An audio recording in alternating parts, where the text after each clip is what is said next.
Hello everyone, welcome back to my channel. আশা করি তোমরা সকলেই ভালো আছো। আর আজকে সরস্বতী পুজোর একটা ছোট্ট মিনি ব্লগ নিয়ে তোমাদের সাথে চলে এসেছি। সকাল সকাল আমাদের বাড়িতে 8টার সময় পুজো হয়েছিল, তাই জন্য আমি আর মা দুজনে মিলেই সকাল থেকেই তোড়জোড় শুরু করে দিয়েছিলাম। এর পুরো একটা ব্লগ অবশ্যই আমার চ্যানেলে আসবে, তোমরা সেটা অবশ্যই চেক আউট করো। আমি ভাবলাম তার আগে একটা ছোট্ট মিনি ব্লগ তোমাদের সাথে শেয়ার করি। তো দেখতেই পেলে এই যে বড় ফুলটা, এটা কিন্তু আমাদের গাছের ফুল। এত বড় একটা ডালিয়া হয়েছে, আর সেটা আমি মায়ের চরণেই কিন্তু নিবেদন করেছি। আর ঠাকুর মশাইও ঠিক টাইম মতোই এসে পড়েছিল।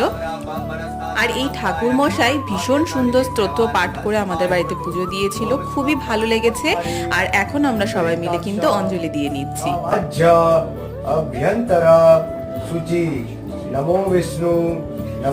অঞ্জলি শেষ করে এখন মায়ের আরতি চলছে। আমাদের এই মিনি ব্লগটা কেমন লাগলো অবশ্যই কিন্তু কমেন্ট